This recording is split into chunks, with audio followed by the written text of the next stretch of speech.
Bonjour à tous et bienvenue dans Pitch and Play. Aujourd'hui, on reçoit Jean-Baptiste Gessler, le directeur général d'Aix-Marseille French Tech. Nous allons découvrir avec lui ce qu'est la French Tech. On l'écoute tout de suite. Bonjour Jean-Baptiste, merci d'avoir accepté de participer, d'être avec nous aujourd'hui. Merci de l'invitation. Est-ce que tu peux te présenter aux personnes qui nous regardent ? Donc, je suis Jean-Baptiste Gessler, le directeur de la French Tech Aix-Marseille Région Sud, dans son nom complet, l'association des startups et des structures d'accompagnement du territoire d'Aix-Marseille. Est-ce que tu peux nous expliquer c'est quoi la French Tech ? Alors, si vous avez 2 heures, je pense qu'on va pouvoir faire un petit exposé. Il va falloir faire plus court. Allez, on va essayer de faire court. La French Tech, c'est vraiment un mouvement national d'entrepreneurs auquel le gouvernement a donné une marque. C'est un peu la genèse de l'histoire. Et donc, ce mouvement national, avec une marque qui sert notamment à se présenter sur des événements à l'étranger, typiquement le CES de Las Vegas, c'était une des premières manifestations où cette marque a été visible. C'est aussi une manière de rassemblement au niveau des écosystèmes locaux. Et donc, il y a des écosystèmes qui se sont structurés autour notamment des métropoles. Et ici, c'était autour de la métropole Aix-Marseille avec Made in Soft, qui a joué un rôle très important dans toute la première partie de la vie de l'écosystème. Et depuis maintenant 3 ans, c'est l'association French Tech Aix-Marseille, donc que je dirige maintenant, qui a pris le relais. L'idée, c'est d'aider l'écosystème à progresser sur le financement, sur l'international, sur le recrutement, les talents, mais aussi à s'engager pour des dynamiques collectives sur l'impact, par exemple. Quelles sont les actions que va mener Aix-Marseille French Tech pour les entrepreneurs ? Alors, il y a vraiment plusieurs niveaux d'action, en fait, puisque la French Tech Aix-Marseille est vraiment au niveau collectif. Donc, elle ne va pas du tout se substituer aux accélérateurs, aux incubateurs ou à toutes les structures d'accompagnement qui font vraiment le job au quotidien de l'accompagnement des entreprises. Donc, l'idée, c'est de se mettre là où il y a des trous dans la raquette et de servir aussi de coordination entre ces différents acteurs. Au niveau des services aux entreprises, on va dire, on fait toute une relation avec les pouvoirs publics, avec French Tech Central notamment, qui est une plateforme de rendez-vous avec un certain nombre d'administrations centrales, l'INPI, l'URSSAF, l'AFNOR, etc., mais aussi de partenaires locaux. On va avoir des programmes nationaux, donc outre French Tech Central, on va avoir aussi French Tech Tremplin, que vous connaissez bien ici, à l'incubateur, parce que vous avez été opérateur dès le début, dès la prépa. Donc là, qui consiste à donner des bourses à des gens qui sont éloignés de l'entrepreneuriat, en tout cas qui n'ont pas les mêmes réseaux pour les aider à avoir les mêmes chances, tout simplement. Il y a aussi French Tech Visa pour attirer donc des talents étrangers, pour faciliter leur venue ici. Et puis après, il y a toute une série de mobilisations, par exemple de rencontres start-up investisseurs qu'on essaie d'organiser de manière collective, c'est-à-dire en plus de ce qui se fait déjà au quotidien, mais aussi des événements importants comme le Grand Bain, par exemple, et aussi des formats dédiés. Donc, il y a un format vidéo qui s'appelle le SAV des startups, sur lequel on met en avant des startups avec des problématiques à résoudre qui peuvent servir à tous. On a aussi cette dynamique collective d'engagement vraiment pour faire émerger des sujets, donc notamment à travers le Grand Bain, mais aussi avec le podcast La Courte Échelle, donc les femmes dans la tech, l'impact, pour dire que collectivement, l'écosystème s'engage sur ces sujets-là. C'est quoi ces bénéfices qui viennent avec l'adhésion à French Tech ? Donc les bénéfices, en fait, c'est déjà de faire partie de ce collectif, de participer à la gouvernance, puisque c'est une association, donc de pouvoir voter pour la feuille de route, de pouvoir voter pour élire les membres du conseil d'administration, de se présenter aussi, et donc de participer à l'élaboration de cette stratégie d'action sur le territoire. Ça, c'est le côté gouvernance. Après, on a un certain nombre de bénéfices avec des partenaires qui vont faire des réductions ou des réductions collectives pour aller dans des salons, par exemple. On négocie un peu pour le groupe. Mais en fait, l'adhésion, c'est vraiment pas notre business model. Donc l'idée, c'est d'être au service de l'écosystème le plus largement possible. Évidemment, on a à cœur de convaincre tout le monde pour adhérer à la French Tech, parce que ça nous permet d'être représentatifs, ça nous permet de faire vivre l'association, mais on ne cherche pas à avoir vraiment une offre de service très élaborée pour les membres, parce que ça voudrait dire risquer d'exclure les gens qui ne le sont pas.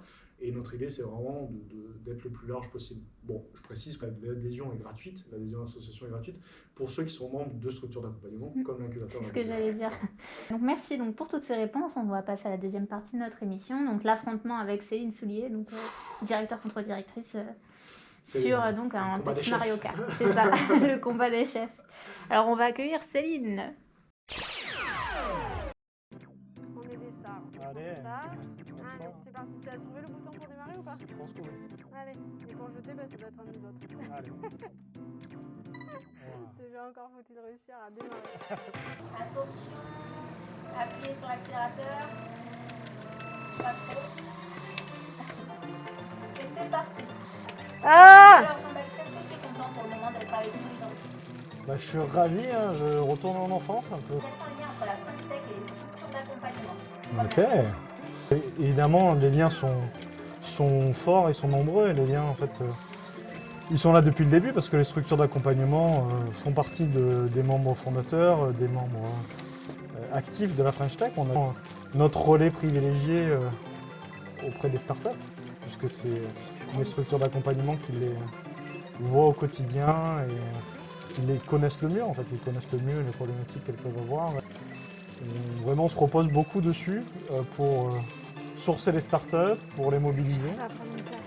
Et on essaye de les mobiliser aussi régulièrement avec un comité des structures d'accompagnement, à peu près tous les 2 mois, où on réunit tout le monde, toutes les structures d'accompagnement, donc au sens large, hein, puisqu'il y a aussi des formations, des écoles de code, il y a aussi des incubateurs, des accélérateurs, J'ai réussi à gagner une place. des coworking, je vais y arriver, Provence Promotion, mais aussi on essaie de se mobiliser collectivement pour pouvoir offrir de meilleurs services. Est-ce que tu as été marqué par une innovation en particulier ces dernières années? Il y a beaucoup de choses qui ont bougé, mais là je me faisais la réflexion cette année, je trouve ça absolument dingue, la manière dont on s'est mis tous collectivement, aussi rapidement, au télétravail et la place qu'a pris la visio dans nos vies. Je trouve ça, c'est pas forcément l'innovation la plus technologique, même s'il y a de la tech derrière, mais c'est absolument fou, quoi. Maintenant plus personne ne peut s'en passer, Covid ou pas Covid, je suis sûr que ça va continuer. Pourquoi est-ce que le coq est le symbole de la French Tech? Ah ben le coq, c'est forcément le clin d'œil un peu franchouillard, quoi, de jouer justement des clichés, de ce qu'il y a de plus traditionnel dans la symbolique de la France, dès la fondation. Ça marche bien, hein, tout le monde connaît le coq maintenant, c'est une idée de génie que d'avoir pris ce symbole qui rassemble vraiment tout le monde, quoi. C'est sûr. Je souffre. Tu peux même pas imaginer.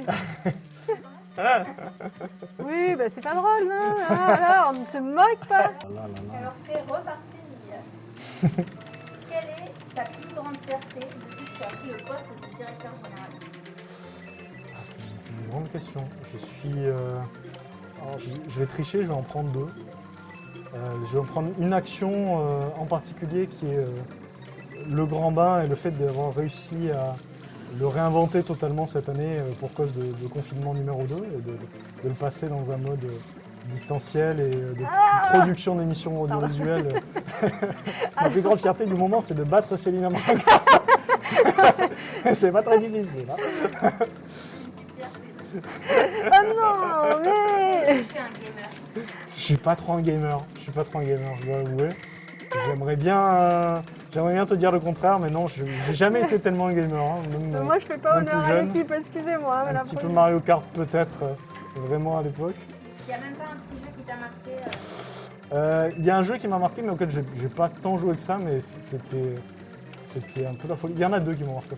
Il y a GoldenEye sur Nintendo 64, qui était un FPS assez fou, on pouvait jouer à 4 avec les potes sur Nintendo 64.